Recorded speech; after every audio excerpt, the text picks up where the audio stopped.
July 22, 1940. A Messerschmitt Me 109 screams through the sky at nearly 600 kilometers per hour, its pilot absolutely convinced of superiority. Around him, the Kent countryside unfolds in a patchwork of summer greens, split by the sinuous Thames. He has already claimed 3 victories this month. His aircraft is faster in the dive, faster in the climb, equipped with a cannon that can tear through an enemy fighter at range.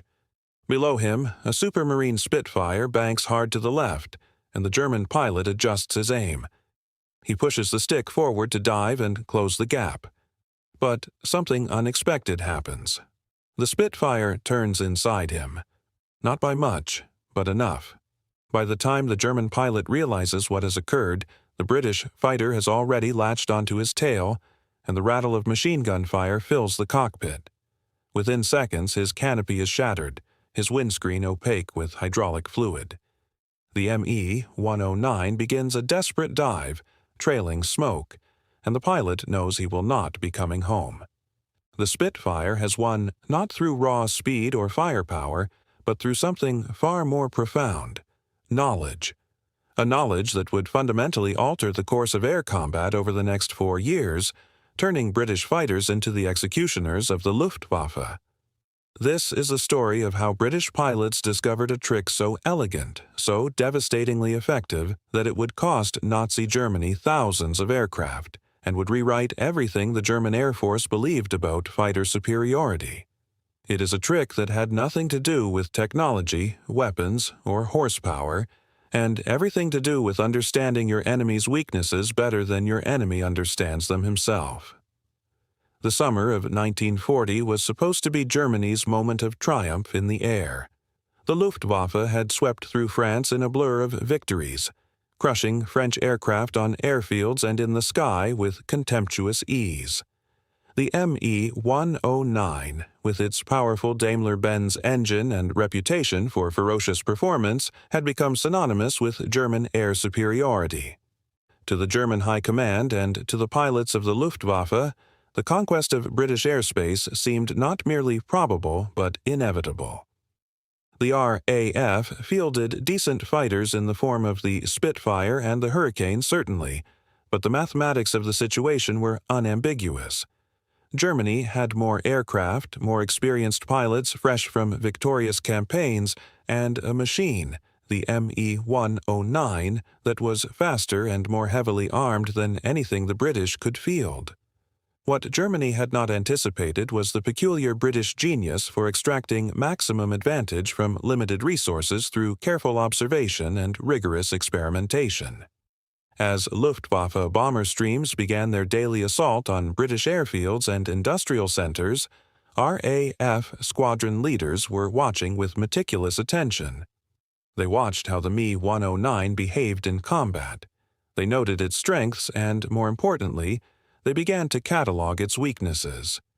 These observations were not conducted in lecture halls or through theoretical exercises, but in the desperate reality of combat, where a single miscalculation meant death. What they discovered was remarkable in its simplicity. The Me 109, while superior in certain respects, possessed fundamental limitations that could be exploited by a pilot who understood them. The German aircraft had a narrower turning radius than the Spitfire, a consequence of its lighter wing loading and more radical design. But this was not the critical discovery.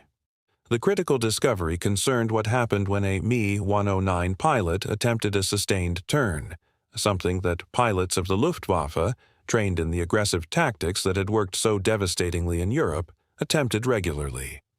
When a Me 109 banked into a tight turn at high speed, its performance degraded with shocking rapidity. The aircraft wanted to drop its nose, it wanted to dive. The German designers had optimized their fighter for climb and speed, for the lightning attacks that had proved so effective against French and Dutch fighters. They had not optimized it for prolonged turning combat at altitude. The Spitfire, by contrast, had been designed with sustained turning performance very much in mind.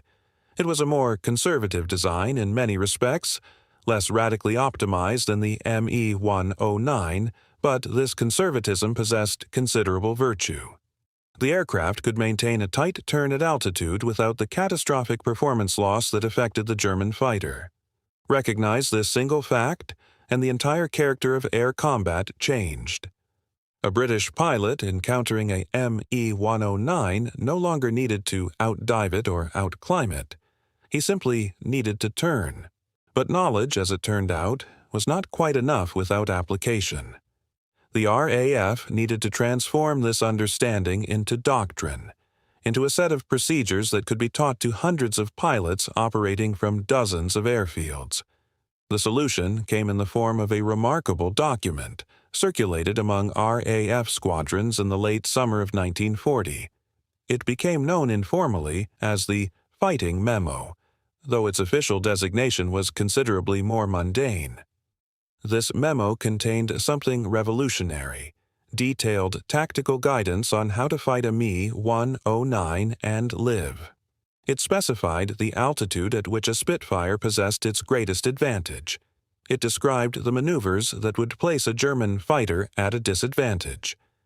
It even went so far as to explain what a British pilot should do if he found himself being pursued by a faster opponent.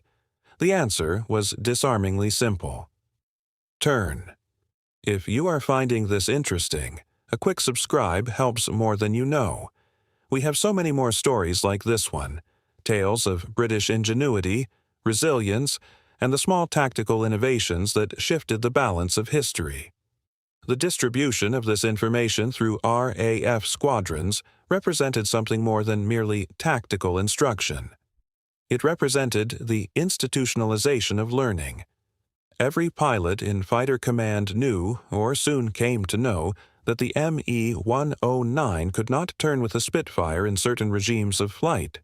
Every pilot knew that if he found himself on the tail of a German fighter, maintaining a tight turn would keep him there. But more than this, every pilot knew why. They understood the physics. They understood the aerodynamics. They understood that this was not luck or advantage, but rather a consequence of the fundamental design characteristics of the two aircraft. The implications rippled outward with increasing force. In the air combat that followed, the endless revolving dogfights over Kent and Sussex, over the industrial cities of the Midlands and the aircraft factories of the South, British pilots found themselves consistently able to turn inside German opponents. The Luftwaffe pilots, initially contemptuous, began to die with increasing regularity. The ratio of victories shifted. Where once the Germans had held a clear advantage, now the Spitfire pilots began to rack up scores. Squadron leaders reported improved morale. New pilots, trained in the correct procedures, found that they could survive encounters that would previously have been fatal. The German response, when it came, was typically methodical but ultimately unsuccessful. The Luftwaffe High Command, recognizing that something had shifted in the balance of air superiority, attempted to counter the British advantage through various means.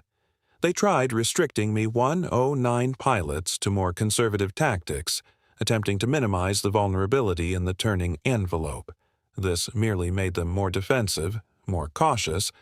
They attempted to pair Me-109s with other fighters that possessed better turning performance, but this diluted their overall effectiveness. They attempted to modify the Me-109 itself, but the fundamental limitations of the airframe could not be engineered away without a complete redesign, something the German aircraft industry was not equipped to undertake at that stage of the war. Where the Luftwaffe had possessed clear numerical and technical advantage in the summer of 1940, by the autumn of that year, the advantage had shifted toward the RAF. The Germans had more aircraft, yes. The Germans had more experienced pilots in absolute terms, yes. But the British pilots now fought with superior understanding, superior doctrine, and superior knowledge of how to exploit the specific weaknesses of their opponent. This knowledge, shared across fighter command, taught to new pilots and training units, discussed in the squadron briefings, became a collective advantage that no amount of raw aircraft production could overcome. Compare this approach to the methods employed by the German Luftwaffe. The Germans relied heavily on the supposed technical superiority of their fighters and on aggressive pilot training that emphasized individual prowess and initiative.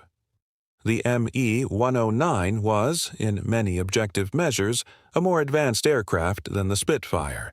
Its engine was more powerful, its armament was heavier, its rate of climb was superior, but these advantages were useless if the pilot flying the aircraft did not understand how to employ them effectively, and useless if the opponent understood how to avoid engagement in those regimes where the Me-109 held advantage. The British approach was fundamentally different. The British did not rely on technical superiority they did not possess. Instead, they created systematic, repeatable tactical systems that any trained pilot could execute. The Americans, when they entered the war, found themselves painfully learning lessons the British had already mastered.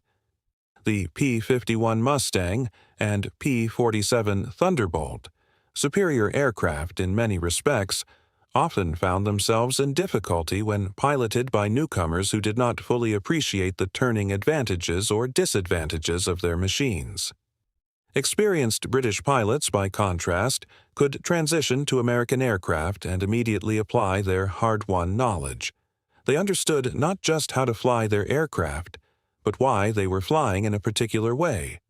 The impact of this British innovation, if it can truly be called an innovation rather than a fundamental application of scientific principles to combat, cannot be overstated. The shift from an air superiority situation that favored Germany to one that favored Britain occurred not through the introduction of new aircraft, though newer aircraft would come.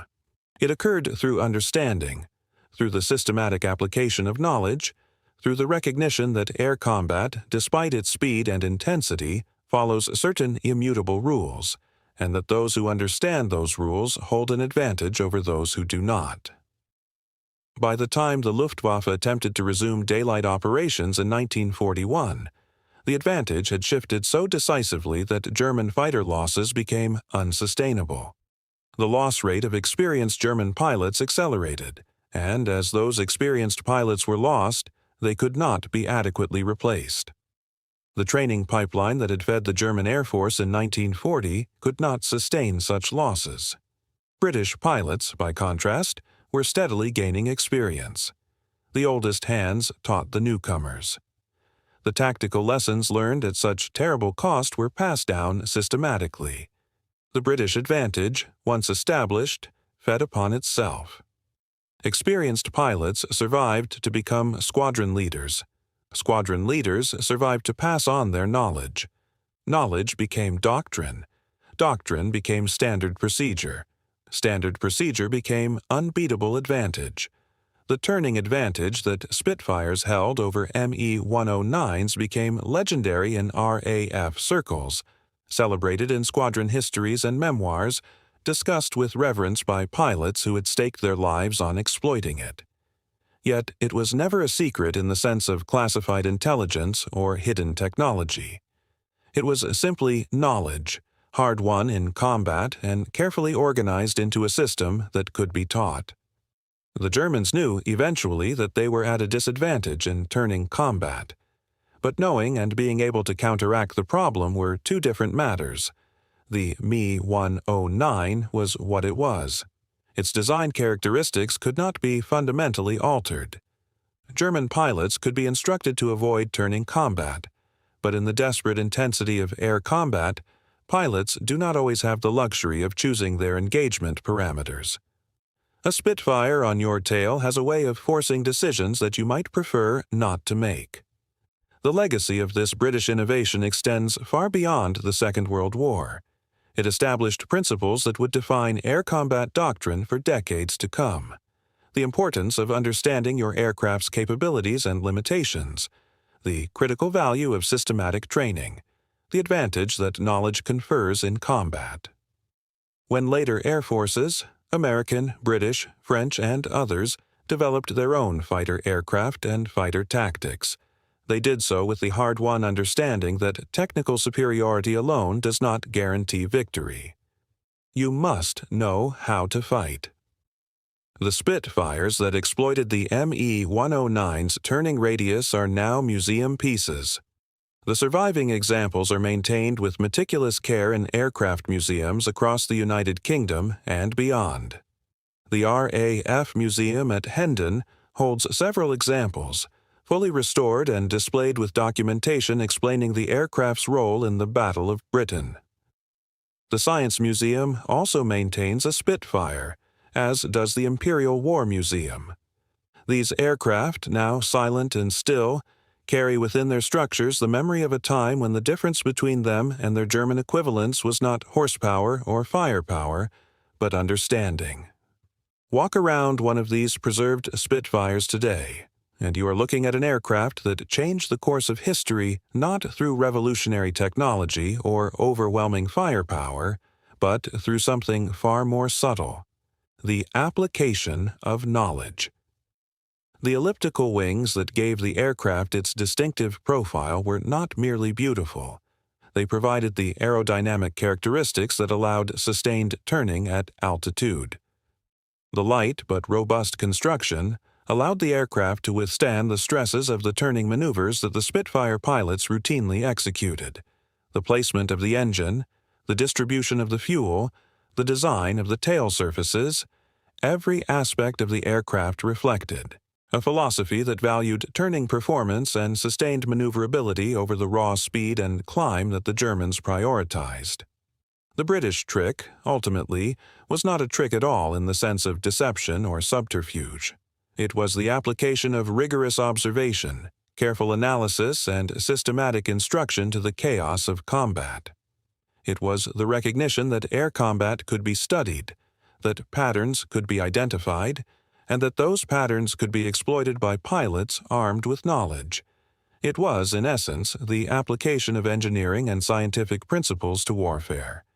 Where the Germans believed that superior aircraft and superior pilots would automatically produce superior results, the British understood that knowledge, shared, systematic knowledge, could amplify the capability of pilots and machines far beyond what either could achieve in isolation. This is what allowed a nation facing potential invasion, with limited resources and a desperate situation, to turn the tables on an enemy that possessed greater numerical strength and what appeared to be superior equipment. The Germans had more aircraft and initially more experienced pilots. But they did not have the systematic understanding that would allow them to exploit those advantages effectively. The British, stripped of so many advantages, created something more valuable: a system for learning and for applying that learning to concrete tactical problems. In the end, that proved to be worth more than all the horsepower and firepower Germany could assemble. The trick was simple once you understood it. Turn left, turn right. Keep turning. The Me-109 cannot follow you, and once it cannot follow, you can kill it. That simple principle, repeated thousands of times across the skies of southern England, would reshape the course of the Second World War in the air.